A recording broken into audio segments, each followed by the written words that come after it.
déclaration des propres dirigeants et services des États-Unis, quels sont les véritables liens entre les États-Unis et le terrorisme? Est-ce que vraiment ils les ont toujours combattus? En commençant cette enquête, j'ai été frappé par une déclaration de Laurent Fabius, le ministre français des Affaires étrangères. Il déclare à Marrakech en décembre 2012, je cite, « Le front al-Nosra fait du bon boulot contre Assad en Syrie et donc c'est très difficile de les désavouer. » Le front al-Nosra, c'est la branche syrienne d'Al-Qaïda. Donc des terroristes d'Al-Qaïda sont soutenus par Fabius en Syrie. Alors ça m'a rappelé une déclaration de James Baker, qui était le ministre des Affaires étrangères des États-Unis de George Bush, le père. Et en 1996, James Baker déclare, je cite, « Il n'y a pas de pays musulman plus intégriste que l'Arabie saoudite, et pourtant, c'est à la fois un ami et un pays important pour les États-Unis. Nous ne devons nous opposer à l'intégrisme que dans la mesure exacte où nos intérêts nationaux l'exigent. » Ça veut dire que les États-Unis ont donc parfois combattu le terrorisme et parfois l'ont utilisé. Et c'est ça qu'il faut voir au travers des différentes guerres des 30 dernières années. Les relations entre États-Unis et terrorisme, ça commence, disons, en 1978. En Afghanistan, une révolution vient d'installer un gouvernement d'inspiration socialiste, le gouvernement Taraki, et c'est la meilleure période de l'histoire de l'Afghanistan. On construit des routes, on ouvre des écoles, des hôpitaux, il y a l'émancipation des femmes, les mariages d'enfants sont interdits. C'est vraiment la meilleure période pour l'Afghanistan. Ça, c'est intolérable pour les États-Unis qui veulent absolument contrôler cette zone stratégique au centre de l'Asie, d'autant plus que le gouvernement afghan, nouveau, est assez favorable à l'Union soviétique. Donc il faut absolument le renverser. Le problème pour les États-Unis, c'est qu'ils sortent de la guerre du Vietnam, qu'ils ont perdu lamentablement. L'occupation au sol, ça n'est donc plus possible, il serait trop impopulaire.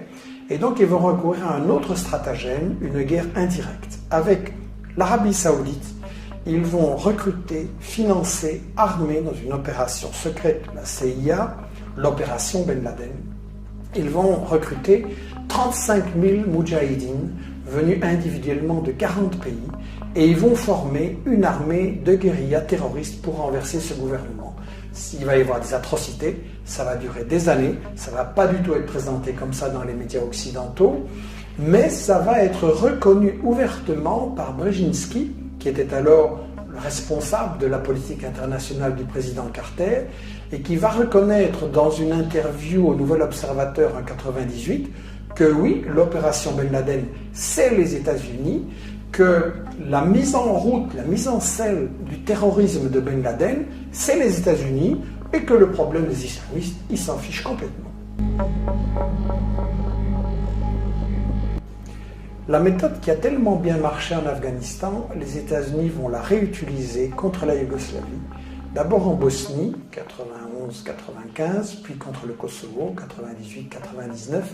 Et ça va être dévoilé par Sibel Edmonds, qui après le 11 septembre a été engagée comme traductrice par le FBI, et qui va constater que, en fait, la CIA, le Pentagone, les affaires étrangères ont collaboré contre la Yougoslavie avec des terroristes d'Al-Qaïda de très haut niveau et qui va le déclarer dans son témoignage, dans son livre Classified Woman. En 1998, le frère d'Al-Zawahiri, Mohamed, dirigeait une unité d'élite de l'armée de libération du Kosovo.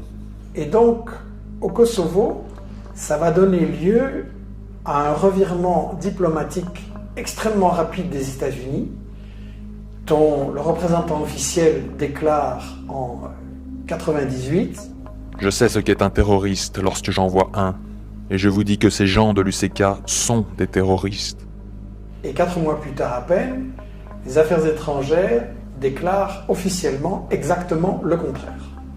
L'opinion des États-Unis n'est pas que l'UCK est terroriste. Je me suis rendu en Irak en 2002, peu avant que n'éclate la guerre de Bush. Et en parlant aux Irakiens, aussi bien les pro-Saddam que les anti-Saddam, il était très clair que les États-Unis allaient affronter une résistance terrible parce qu'aucun Irakien ne voulait d'eux comme force d'occupation. La résistance a d'abord été dispersée et puis les forces ont commencé à s'unir et le fait que les sunnites et les chiites coopéraient militairement sur le terrain pour résister, ça c'était un gros problème pour l'occupation des États-Unis. Le danger, c'est que nous pensons qu'il peut y avoir jonction à la base entre les sunnites et les chiites. Nous devons tout faire pour l'empêcher. Alors pour s'en sortir, ils ont recouru à ce qu'on appelle l'option Salvador, c'est-à-dire une recette qui avait bien marché dans ce pays, la formation d'escadrons de la mort qui appliquent des recettes terroristes très violentes contre la population civile pour créer un climat de terreur et dans le cas de l'Irak, pour créer en fait une guerre de religion entre les sunnites et les chiites. La seule manière dont nous pouvons gagner, c'est de passer aux méthodes non conventionnelles. Nous devons terroriser les Irakiens et les forcer à se soumettre. En 2011, en Libye, pendant les bombardements de l'OTAN, je m'étais rendu compte que Kadhafi avait ses adversaires, ce n'était pas un modèle de démocratie, mais qu'il avait aussi un très fort soutien dans la population parce qu'il avait apporté aux Libyens un bien-être social exceptionnel. Donc malgré les médias mensonges de l'époque qui unissaient aussi bien l'OTAN, Al Jazeera, BHL et les médias occidentaux, malgré ces médias mensonges grossiers, le problème qui se posait à Obama, c'était comment briser le soutien d'une grande partie de la population pour renverser Kadhafi. Il ne voulait absolument pas débarquer ses troupes au sol. L'expérience de Bush en Irak, en Afghanistan avait montré que ça ne marchait pas. Donc il fallait trouver des troupes sur place. Il n'y en avait pas beaucoup. Les seuls qui existaient, c'était les terroristes libyens, la section libyenne d'Al-Qaïda. Et donc on a eu un renversement d'opinion absolument ahurissant, avec en 2007 des sources officielles des États-Unis qui déclarent que ce sont des terroristes. La région de Benghazi à Tobrouk représente une des plus grandes concentrations de terroristes au monde.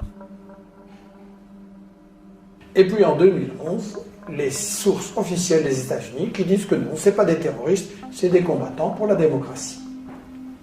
Des douzaines d'anciens combattants du GICL participent aux efforts des rebelles visant à renverser Kadhafi. Ils le font à titre personnel, pas comme groupe constitué.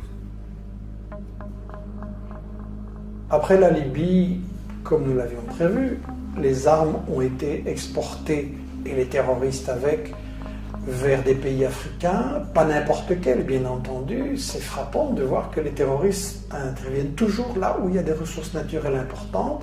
Et donc on a eu leur intervention au Mali, or, argent, pétrole, uranium, au Niger, uranium, énorme ressource, puis au Nigeria, le principal producteur de pétrole en Afrique, très important pour les États-Unis, un pays qui pourrait devenir un leader si l'Afrique arrive à s'émanciper, un pays qui de temps en temps regarde un peu vers la Chine.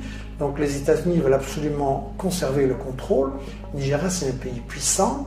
Et donc là va s'appliquer la méthode de Brzezinski en Afrique de faire éclater les États trop importants en une série de micro-nationalités. Et donc là, le fait de dresser les chrétiens et les musulmans les uns contre les autres et de rendre le pays ingérable, c'est exactement la stratégie qui correspond aux intérêts des États-Unis. Alors c'est intéressant de savoir que Boko Haram a été financé par des fondations de Grande-Bretagne et d'Arabie Saoudite. On retrouve l'Arabie Saoudite constamment derrière le financement des terroristes qui servent les intérêts des États-Unis. La guerre contre la Syrie n'a pas commencé en 2011, mais au moins en 2009. L'ex-ministre français des Affaires étrangères, Roland Dumas, a confié qu'il avait reçu des propositions des Britanniques disant on va attaquer la Syrie, en 2009 donc. Il avait refusé. Et en fait, ça commence plus tôt. Dès 2007, ça se prépare au Liban, où Bandar Sultan, un grand ami de Bush, au point qu'il va être surnommé Bandar Bush, va financer des milices terroristes extrémistes au Liban d'abord et puis en Syrie. Et ça, c'est une opération où l'Arabie saoudite sert d'intermédiaire pour une filière terroriste organisée par les États-Unis. Les acteurs clés sont les Saoudiens bien sûr et Bandar qui ont conclu une sorte d'accord privé avec la Maison-Blanche. L'idée est d'avoir un soutien financier de l'Arabie saoudite pour soutenir divers groupes sunnites extrémistes du djihad. Je crois que l'information sur tout ça c'est trop important et qu'il faut absolument éviter qu'on se laisse entraîner dans cette guerre de religion. D'un côté, on a cette version de l'islam complètement fanatique, rétrograde, violente, qui est développée par les meilleurs amis des États-Unis et de l'Europe, l'Arabie saoudite et le Qatar. Et de l'autre côté, on a, très très préoccupant en Europe, cette montée de l'islamophobie qui justifie la division des couches travailleuses entre elles sur le plan social ici et sur le plan de toutes ces guerres qu'on prépare contre des pays arabes ou musulmans. Il est vraiment fondamental de rétablir un dialogue entre les Charlie et les pas Charlie. La véritable liberté d'expression, je pense, c'est de pouvoir parler ensemble et débattre sans tabou sur les intérêts cachés et les stratégies cachées de ceux qui prétendent dominer le monde.